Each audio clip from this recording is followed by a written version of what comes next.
Starts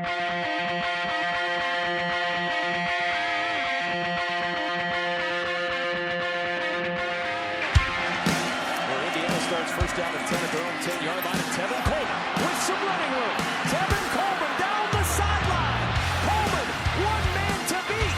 Tevin Coleman's going to go 90 yards, and Indiana takes the lead. Randall L. scrambles, thought about the pitch, keeps it himself down the sidelines. He could go. Antoine Randall L. touchdown. To the end zone, that's hauled in with one hand by McCulley. Touchdown, Indiana. Welcome to episode 197 of the Hoosier Happy Hour podcast. I'm your host, Michael Bragg. You can find me on Twitter. It's at Braggley, Braggley. No Brandon here again. He is still out in California hunting down the hysteria, the red jackets, all that stuff that's out there in California. But so here again with us is producer Seth, everyone's favorite, the fan favorite, the producer Seth. You guys refuse to block him, so I'm assuming you guys love him. So there you go, Seth. I'm not bothering anybody. We are inching closer to 200. It's a little bit scary. You sound like you're recording in a cave. Are you in a cave, or are you talking on your computer microphone? No, I think you're talking on your computer microphone. While he figures out what he's doing on his microphone, I'm going to get into the news, and then we'll talk about what we're here to talk about, which you guys have probably figured out, at least the gist of it, by the title of the podcast. So we are going to – I'm going to attempt, again, as I think a lot of you guys have seen, Apple Podcasts is a little finicky. Love them to death, but a little finicky with the logo stuff. This is our third official logo. Well, the last logo was kind of an unofficial one, the one that you guys have seen now in all of our social media. We are going to debut the new logo, the official logo for the new name, Hoosier Happy Hour, will be debuting tomorrow. Well, today, I guess, when you're hearing this, on the official post. So be excited. I don't know if we'll do merch and stuff yet. We'll see how that goes as we go on. Okay. Now, we are here to talk NFL Draft Recap. Now, Seth, how many picks are in the NFL Draft total? 242? I think that's right. It might be more than that. I think it's way more than that. 7 times. No, that's probably right. That's probably right. Or 247. 256. I always forget about like the supplemental picks. And Compensatory picks. Yeah, exactly. Yeah. Okay, but yeah, we're not here to talk about.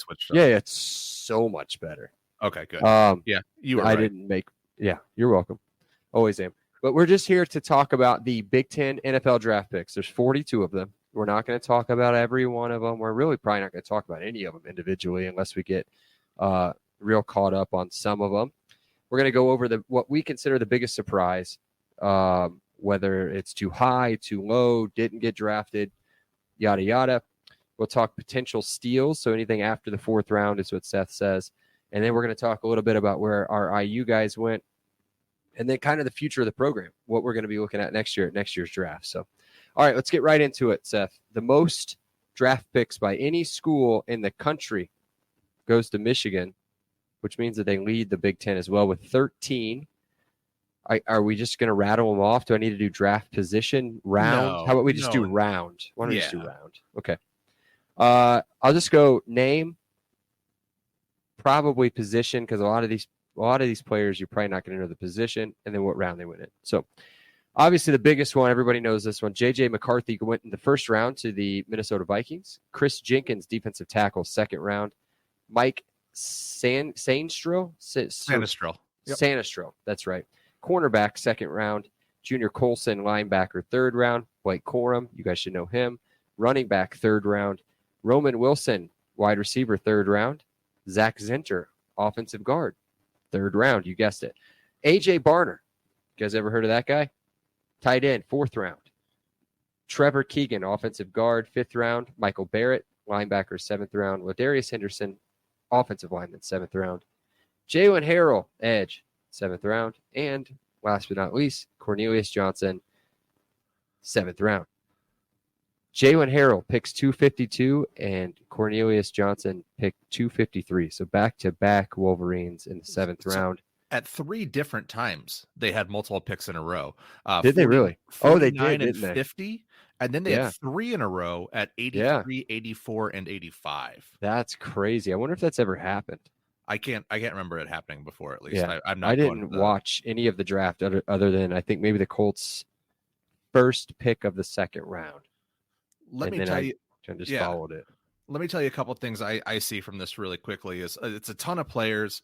I think I said before in a previous podcast, this kind of crop of Michigan, it was like, I think I called it the no-name kind of national championship team, because there isn't really anybody I think on here who's really going to have a prolific NFL career, except for, I think, Chris Jenkins will have a good career. I think Mike Sanders will probably be a really nice nickelback. But I think the guy who's set up most to succeed right now is Junior Colson. He's going to the Chargers, so he's reunited with Harbaugh. They are in desperate need of a giant linebacker, and Junior Colson fits that bill to a T. I think he is an absolute steal because middle linebackers are undervalued in the NFL draft, and I think he is ultimately going to be a guy who probably has the best NFL career of this crop of 13. Yeah, and we can't talk about it. I guess he's not going to be my biggest surprise, but was I surprised by him lasting until the 3rd round? A little bit. I think that linebacker in general, especially in this draft, was super underwhelming, right? I mean, I don't think we didn't have Colts were the first defensive pick at what did we pick, 14 or 15? 15? 15? I think we're 15. Yeah, I think we're 15. First defensive pick at the 15th pick. I mean, that's the longest, if I remember right. I'm pretty sure that's the longest it's gone without a defensive player off the board, which is insane. Not only at the top of the draft, but at any point during any draft. There has never been 15 consecutive players picked from one side of the ball, offense or defense, from 1 to 200 and 56. Yeah, that is nuts, dude. So, yeah, I don't know if there's really anything in here other than maybe Colson. I mean, Corum, that's about right. Wilson, I mean, he's fine wide receiver. Going to a place that I'm not sure. Do they need a wide receiver in Pittsburgh? They always need one. Deontay Johnson left. Johnson left. That's right. Okay. Zach Zinter, don't know much about him. AJ Barner, I think that's high. I think it's high. He tested very well. Did he? Again, I don't follow anybody. Yeah. Anybody non-IU, I'm not really going to follow. Thought Michael Barrett might have been low. I think that's a steal for the Panthers in the 7th round too at the linebacker position. We're not going to do this every time, but they're the ones that we're going to pick through. Yeah. Okay, next on the list, Penn State. Who had Ohio State on their card? I think everybody probably, but no, 8 from Penn State. Olo. No, I'll let you do this one. Who's this?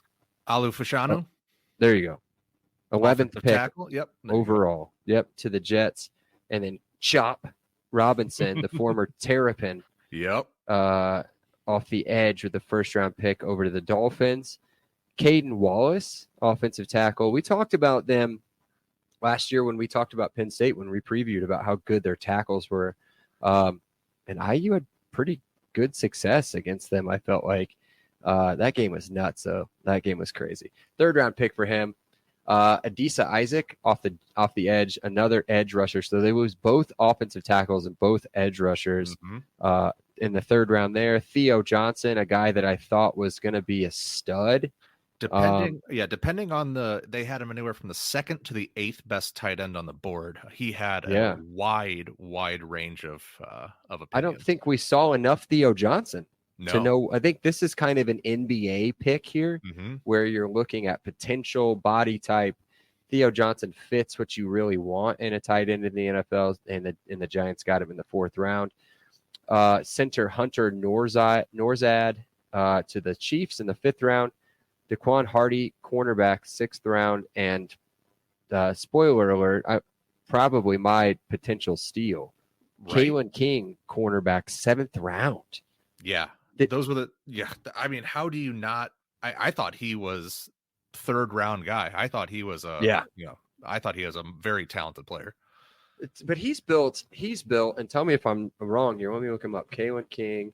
I feel like he was built kind of like a Noah Fant, kind of a longer arms, a slightly at 5'11", 190 is where he's at. Mm-hmm. And if our listeners remember Noah Fant, or why am I not saying not Noah Fant? That's the tight end. I was going to say the tight end. Rashard Fant. Sorry. There you go. Rashard Fant. Sorry, former Bear. He was. I don't have his numbers right in front of me. Yeah, they had a very similar body but he was type. about the same thing, but about the same body type, right? And we really liked Fant. He was really good. 5'10", 180 is what they listed him last time on the IU roster. Reminded me a lot about with him. I mean, a ball hawk, somebody that would put you on an island. You're not going to see a lot of targets. Maybe that's his problem. But again, great pick, I think, for the Packers. A second to last pick of the draft at 255. Yeah. That's insane. I thought the exact same thing as you. As I had him listed as my, I don't want. Never mind. I think he's the prime candidate though. We're not going to say, yeah. But we're not NFL scouts for a reason, probably. So, next one, Illinois. Do you want me to do this one? Go ahead. All right, Johnny Newton, defensive tackle in the second round. Isaiah Adams, offensive guard in the third. Tip Raymond, tight end in the third round. And Casey Washington, that really talented receiver, went in the sixth round. So only 4, but pretty, 3 of those were in the first 2 days. So was Washington the one that kind of tore us up? I mean, I think everybody tore us up, but I think he was the one that kind of made the plays down the end. Tip Very Raymond, clutch. I think, is a really good pick. Great body, good head, except for the tight ends. Thing. Yeah, true. The tight ends, every school that we're going to talk about through Iowa has a tight end picked before the 5th round. So that's insane. Johnny Newton, I mean, remember when we hyped him up in the pregame for the Illinois and really in kind of the schedule preview as well. Again, I don't know. Maybe we're just not valuing defense as well this year. Maybe if the defensive picks went off the way they were supposed to go, maybe he slides into the first round. Right. But if that run goes earlier, yeah, But absolutely. yeah, he's only 4 picks into the second round, so not a deep second round pick. I thought he's gonna be really good too for Washington. So next on the list, Ohio State with 4 as well. We have a 3-way tie for 4. I don't know why I put them in front of Iowa. But we're just going to leave it there. There's a guy named Marvin Harrison Jr. went in the first round. Might have heard of him. Michael Hall Jr., defensive tackle, second round pick by the Browns. Cade Stover, tight end, 4th round pick. And Tommy Eichenberg out of Cathedral High School, right? Highly productive. 5th round pick linebacker. Yeah, to the Raiders. So what do you think here? Not enough picks, right, for Ohio State? I mean, a very down year in the draft for them. Right. A lot of their players were coming back.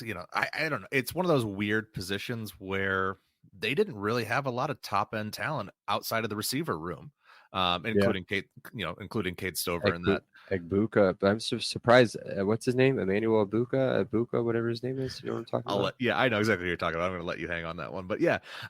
He came back. Emeka came back because he had some injury issues last year. He's going to definitely improve his draft stock. He should be probably day 1, day 2 draft pick next year.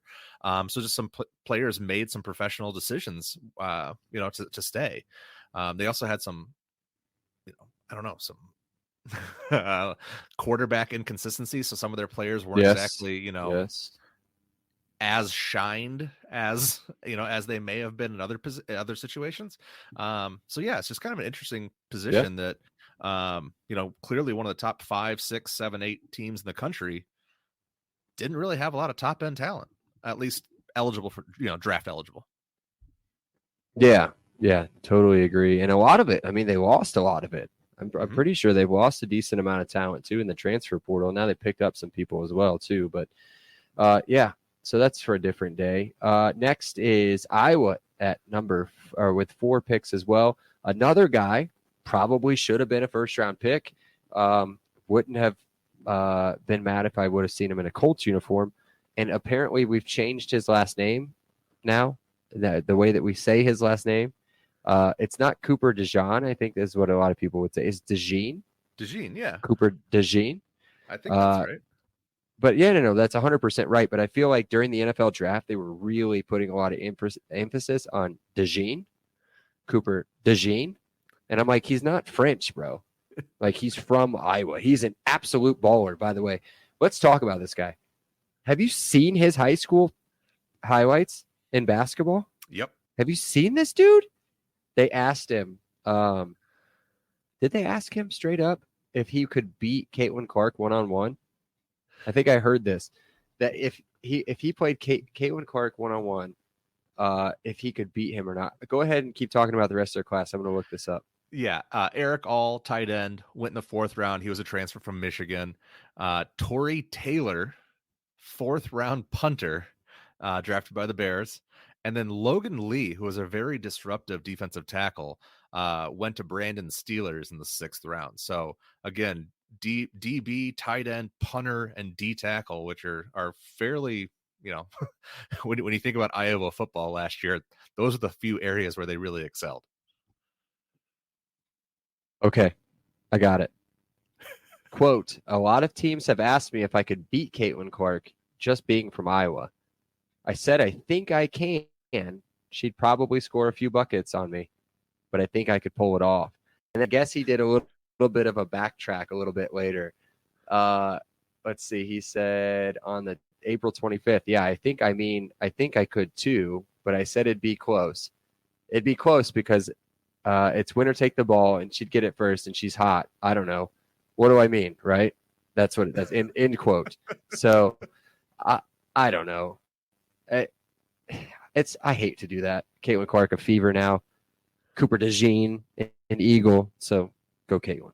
So there you go.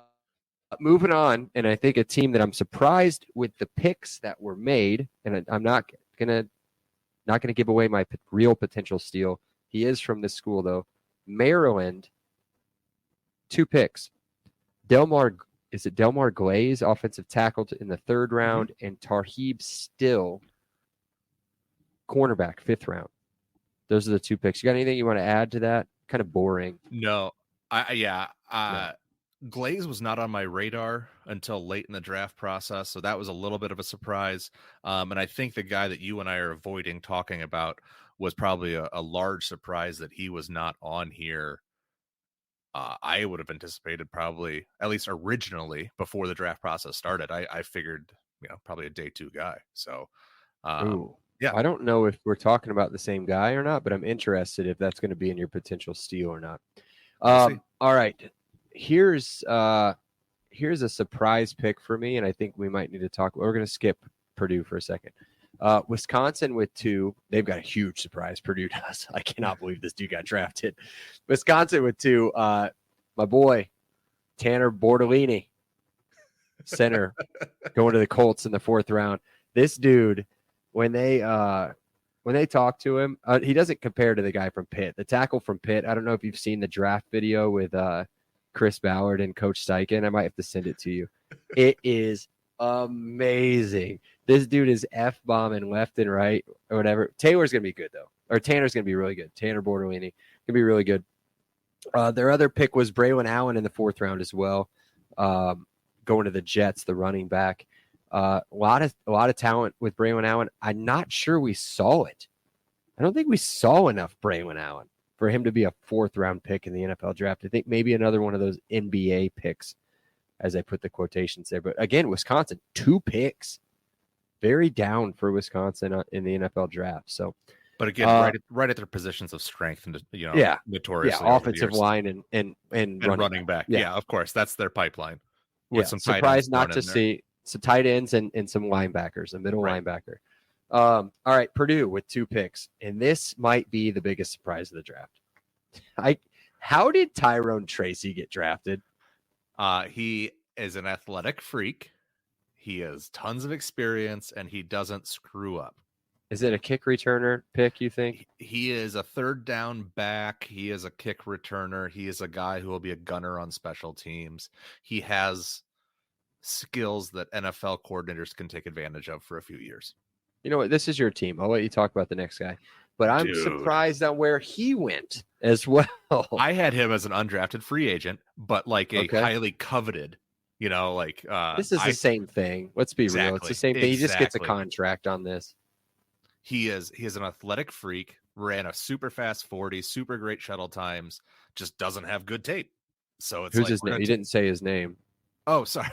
Sanusi Kane, a safety. He played all over the field for the Boilers. He never really excelled at any position. He kept getting beat out by younger players, but he kept fighting year after year. I think he ended up being 5 years there. He just is a guy who has all the athletic traits, just doesn't have necessarily the film to, put highlight reels together. Again, I'm gonna. Oh, sorry. Go ahead. I was gonna say, and the Ravens think that they're gonna They'll figure be it fine out for him. Yeah, they'll figure it out. Yeah, he'll figure it out. He'll be a Pro Bowler at some point. I really liked him. I think going into that Purdue game again, we can go back and talk about. I can't remember if we did a kind of a schedule breakdown on like last year, like we did in 22. But I remember talking about Kane a lot. I think he was the leading tackler on the team. Was that right? No, or one of them? Cam Allen was the other safety. Cam Allen. Cam Allen. We had a 3 safety undrafted. Ran with. Yep, Cam Allen went undrafted. I think the Broncos picked him up. But then Dylan Tiedemann was the other guy at free safety. So we kind of ran like a 3 safety set. I forgot about Cam Allen. I thought he was like last year or 2 years ago. Oh no, that's crazy. He goes undrafted. Yeah. All right. Let's run through the next 3. They're easy. Michigan State, Minnesota, and Rutgers all had 1 apiece. Michigan State, Nick Samak. Yeah. Center in the 7th round. Minnesota, Tyler Nubin, safety to the 2nd round. He's a good, good player. Yeah. 2nd round pick for safety.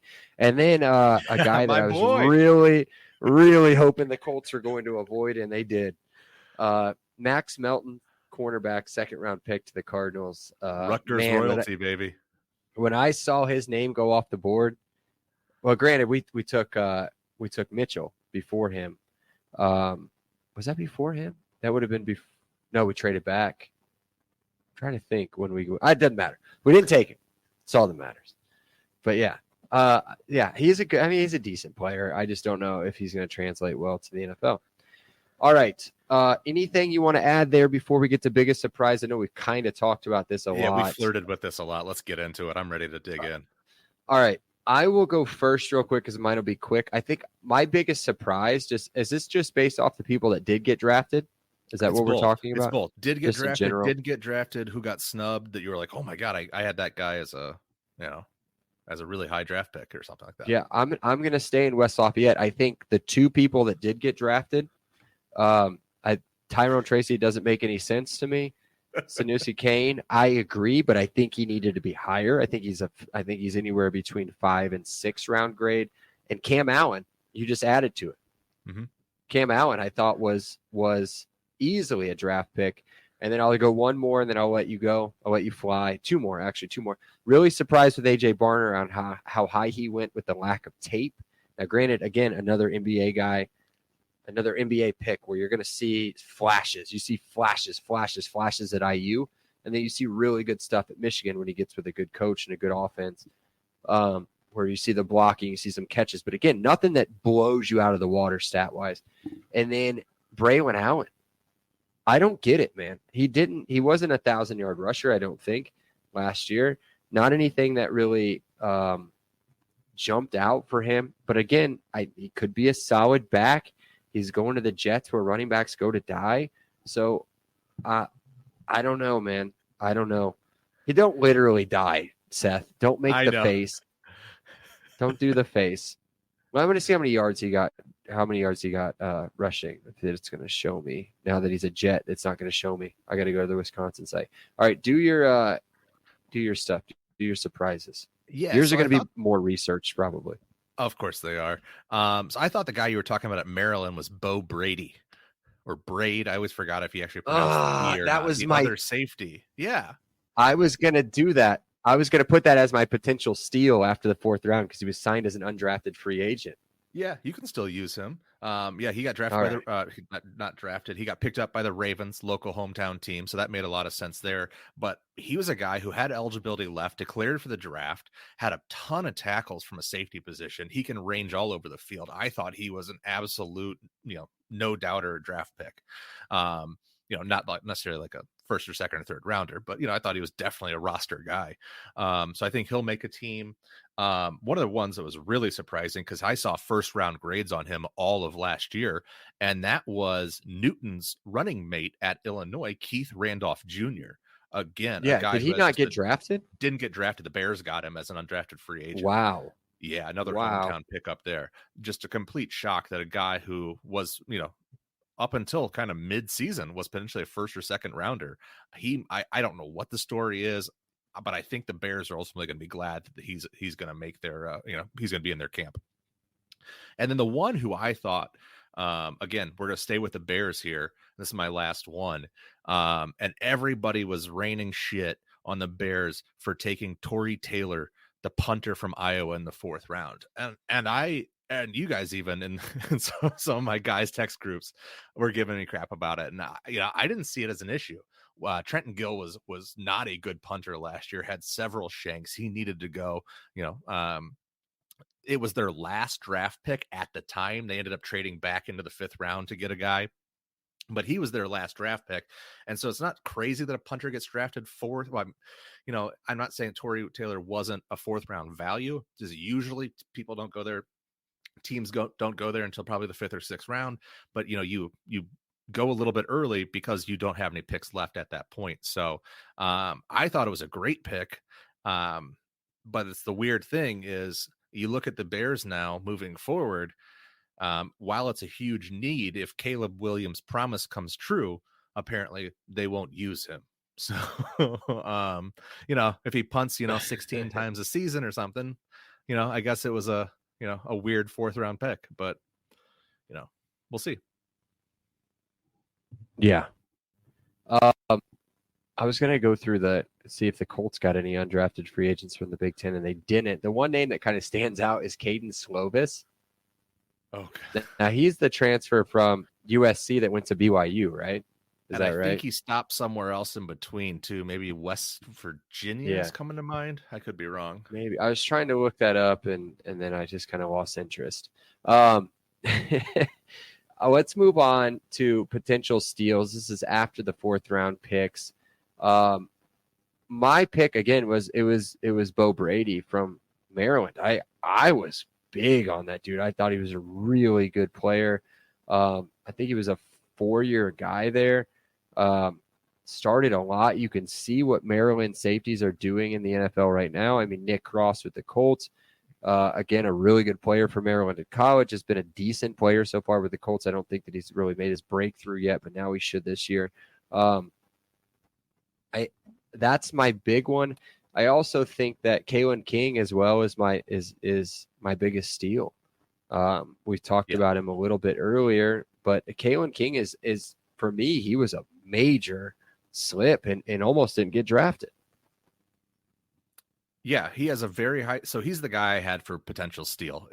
He's a very high ceiling, tons of experience, and the Packers always seem to have late round draft picks or UDFA DBs.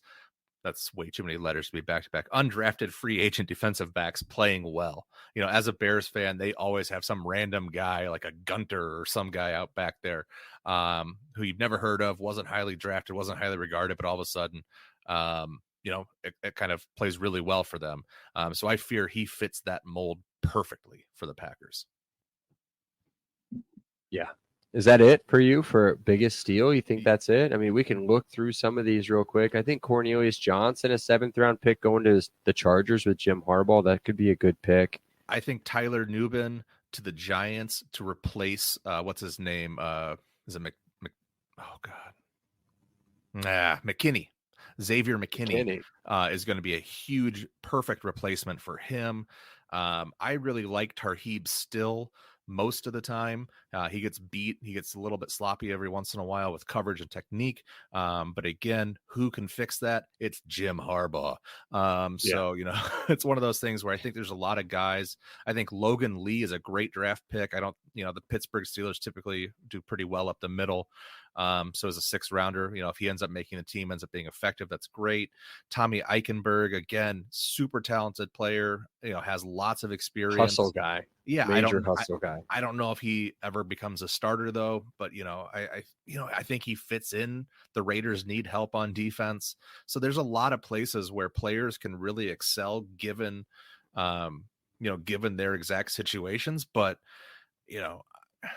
we look between the 4th and the 7th round, I'm not getting excited about, Nick Samak, going to the Ravens. Or Casey Washington. I mean, you always get those really good wide receivers in college. Is it going to transfer on the Falcons? I don't know. Maybe when he's got that elite quarterback play from Michael Penix, it might be really good. Right. When you go from high volume, why did we talk about Michael Penix as the biggest surprise? I mean, we love Penix. We all love Penix. And that was not where we thought he was going to go. Did you? I think he. Oh goodness, I'm going to get in trouble for this one. Uh-oh. There were a lot of teams who had him as the number 2 quarterback rated overall. Not a lot, but there were a couple who did.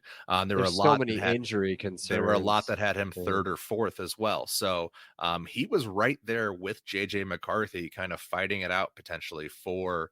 I don't want to say that the Vikings weren't one of those teams. They were pretty set on JJ McCarthy, but I just really think that was a best case scenario.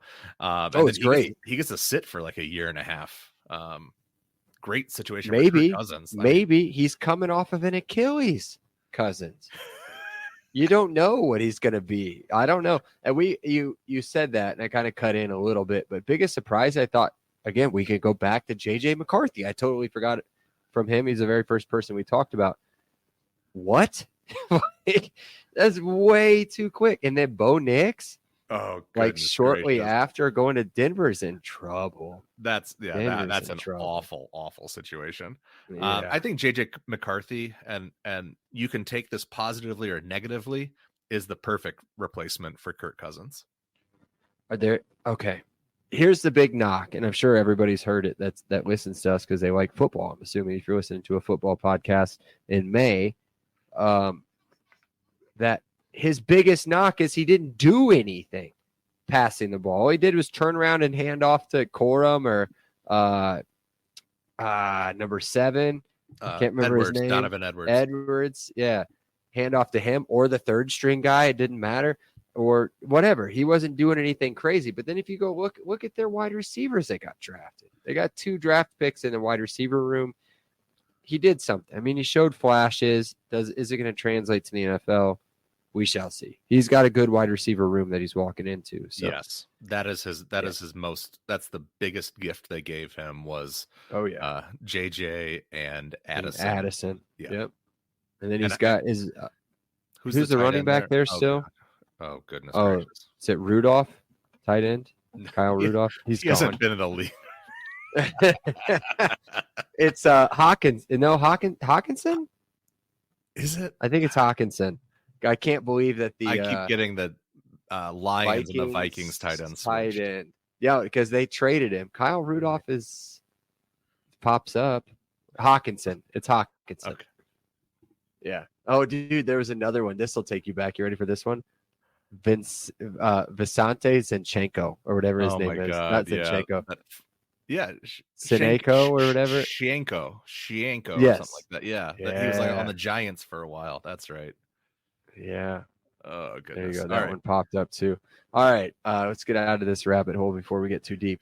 Next, and finally, we'll talk some IU football here for a minute. IU undrafted free agent and camp invites. I wrote this outline yesterday, maybe Tuesday. So I don't know if anybody else has been picked up since.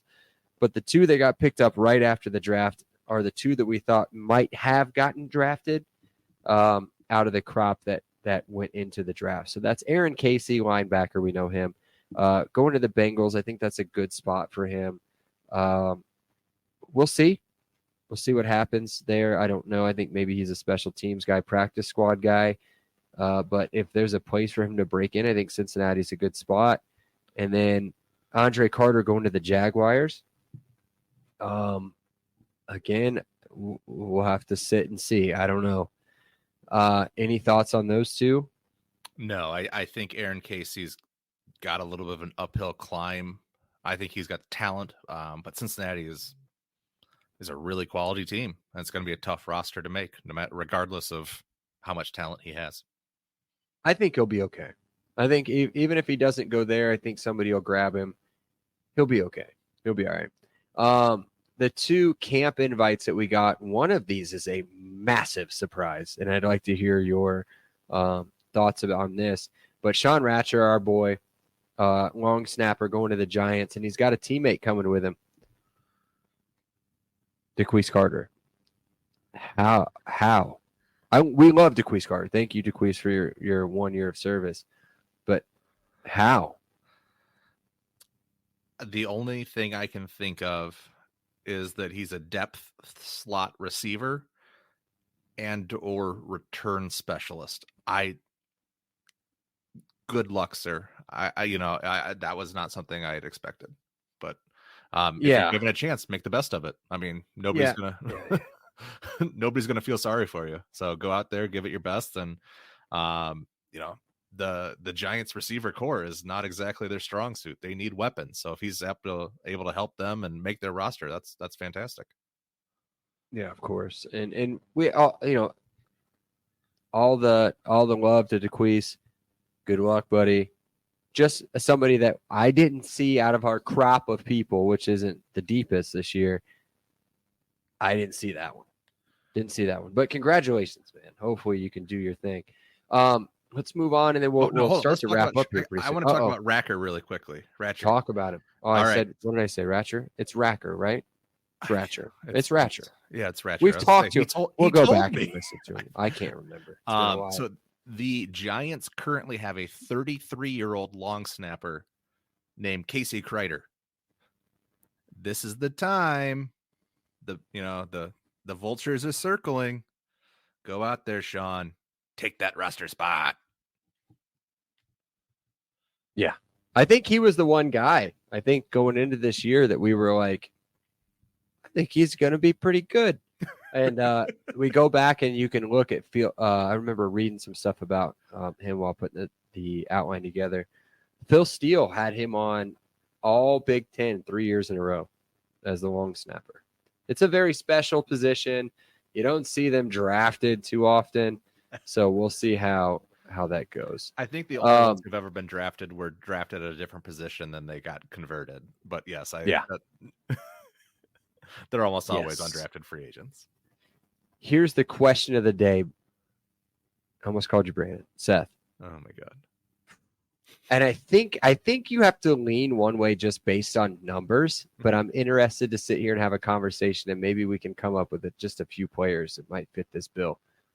Will IU have a player drafted next year, 2025?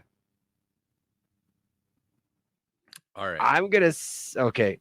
I'm just going to tell you my answer. I think yes, just playing a numbers game.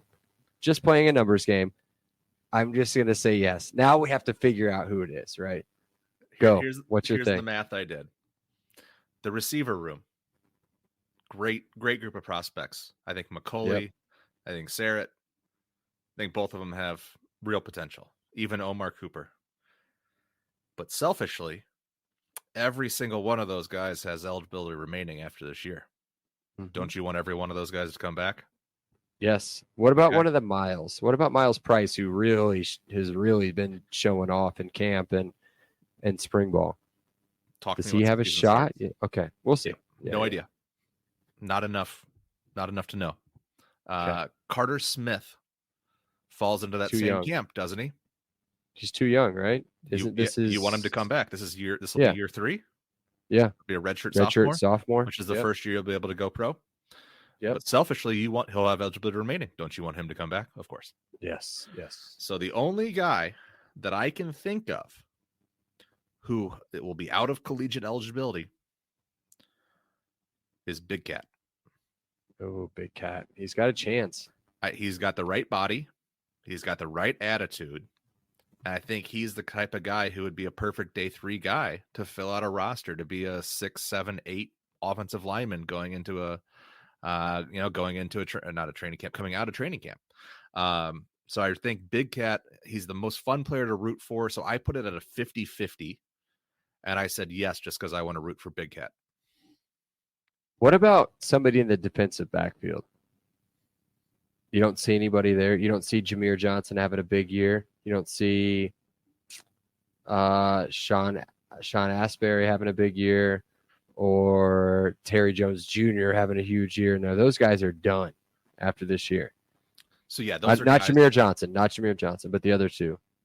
Those are guys who currently are not necessarily on the radar. But again, get them in season, get the tape on them. That can change very quickly. So I'm telling you right now, Terry Jones Jr. is a ball player. He is a ball player, and it'll be real interesting to see how he's used if he can crack that first team, because he wasn't there in the spring game. So, but that's the fun part of this is just like with Keith Randolph Jr., where we thought he might be a first-round talent, ends up being an undrafted free agent. The exact opposite is true so often, as these guys come off the radar, start out at Old Dominion, end up at IU, and then all of a sudden, the light shines brighter, that magnifying, telescope lens or whatever it is, they shine bright under it. And all of a sudden, the scouts come, you play Ohio State, you play whoever, and all of a sudden, who's that guy?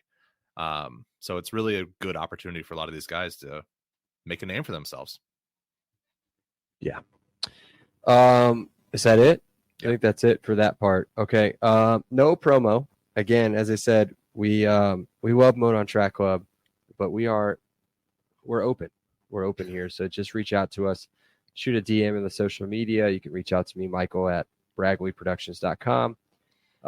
Any of that stuff, we have sponsorship packages for any of your people. So if you know a friend that wants to sponsor, do any of this stuff, it's affordable. We're not going to break the bank or anything. So, and we plan, I think, if we can get to a certain number, to donate some of that to the football team itself, to the NIL. So there you go. No Brandos Randos. We just have a sack with Seth stuff in it. What do you have in that sack, Seth? All right, Caden Slovis. I picked the wrong side of the backyard brawl. He spent 3 years at USC, then went to Pitt before going to BYU. I'll never forgive myself for that. And then I renamed Seth's sack just for this episode. It's called High Horse Happy Hour. And this is where I get on my soapbox and tell you all about why I'm better than everybody else. No, I'm going to tell you why Deion Sanders is an asshole.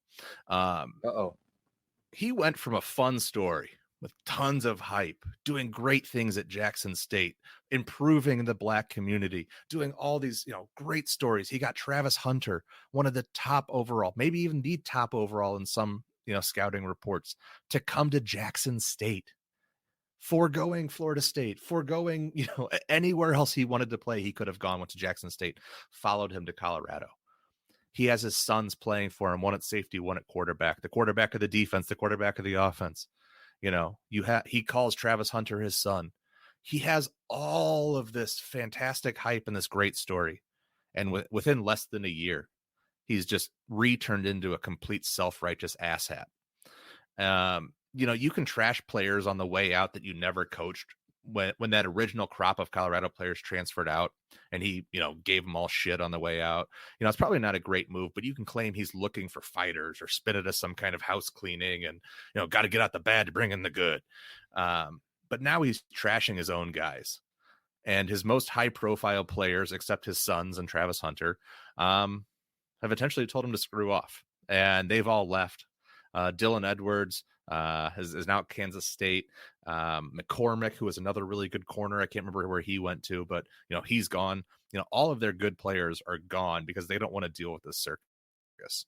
And then his son tweets out nonsense to back him up, and then Deion comes back into it. It's pathetic. It's tiresome. You're a cajillionaire with highly demanding job. We get it. Stay off Twitter though. Yep. You're better than us normies. Okay, fine. I'm over it. You're amazing, Deion. But I'd rather be talentless than an asshole. Grow up, Dingleberry Deion. Dingleberry Deion. Wow. No more prime time. I Any like thoughts that on one. that? Yeah. Did you talk about the fact that he is going to hand pick? I kind of zoned out for a second because I was doing some other stuff, which I think kind of threw you off your game for a minute. But did you talk about how he is only allowing certain teams to draft his son and Allegedly, Travis yes. Hunter? And no. He'll make it happen. I guarantee it. I saw so ESPN's just ESPN sometimes just the So worst. bad. They put out a mock draft already for 2025, and they've got Sanders going like 5th overall. I can't remember. I think it's to the Seahawks maybe, and they've got Hunter going to the Seahawks as well, maybe, or something like that. Dude, he's gonna hand pick where each one of these kids goes, and he may even cause a whole kerfuffle. I don't know if it's a fluff or a fuff, but with some of this stuff, like an Eli Manning type mess. You know what I mean? So it'll be interesting to see.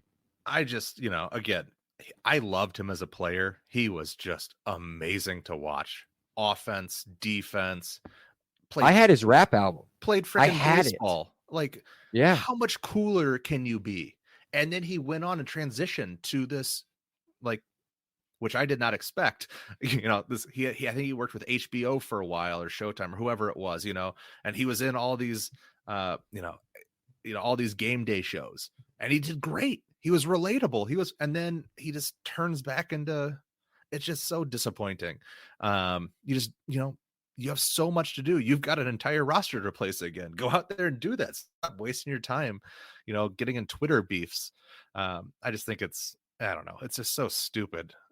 And then ESPN again just does the gaslighting where it's like, for clicks, they swear that, his son's going to go number 5. I don't know. It just doesn't make a lot of sense to me.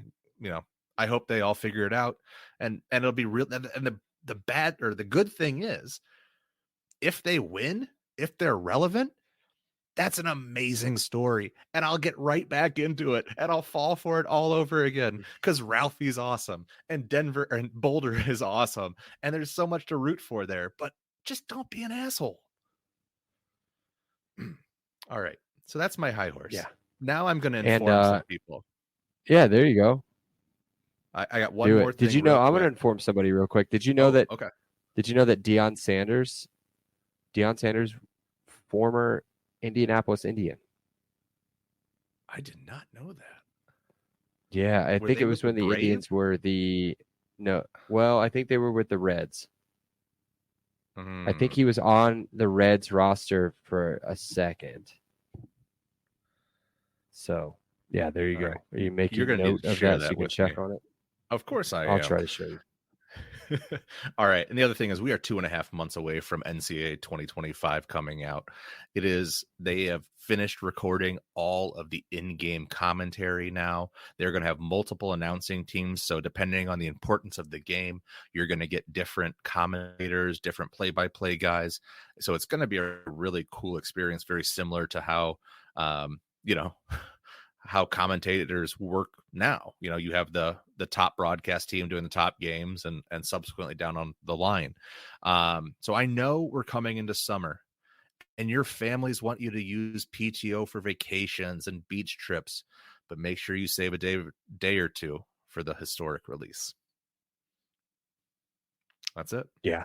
Well, here's what I'm worried about. And we don't even know what the uniforms are going to look like for this upcoming year anyway, but I'm worried about them getting the uniforms wrong for IU, because they do that every single year they had come out. It would always be wrong. So I'll just say I've played as IU multiple times, because it's one of the fun ones to take from a 2-10 team to a whatever, to be a national championship, because it's such a tough road to hoe. But they have the worst jerseys in almost all of the game. Oh yeah. So boring. Yeah. I think in 2014, I think you could get a white helmet. I think you could switch over to the white helmet. I think that was the only thing. I think it was red and white pants and shirts, and then maybe you had red and white helmet, and that was the only thing. You could get the 20. You could do the 2010 weird uniforms that Bill Lynch brought in for like 1 year. The only like moment I can remember from that is when IU beat Purdue in Purdue, and we were terrible. I think it was like a interception in overtime by a linebacker in the end zone or whatever, like sealed it for IU. I can't remember his name. Yeah, that's it. That's the only good thing that happened in that uniform. But that's it. That's the only good thing that's happened on this show, I think, was talking about that stuff. So let's wrap up. We're way past the 45 minutes I wanted to be at, but we're do it for the people. So be sure to check out the pod on Twitter and Instagram. It's at Happy Hour IUFB. I can cut that part out, and be sure to download, rate, review, and follow on all of our platforms. Do it for real, though. Like it takes like 15 seconds if you're fairly savvy on your phone, your iPhone. You're listening on iPhone or on Apple Podcasts. So just scroll down to the bottom of our page. Give us a link. You don't even have to go down to the bottom. Just give us a little rating. Just give us a 5-star rating. Say Seth sucks. No, you guys don't. You guys like Seth. Just say Bragg sucks. It doesn't matter. Just say something. 5 stars. That's amazing. Thank you so much for doing that. Thank you guys for listening. And that's it. I think we say cheers. Cheers. Cool. See ya.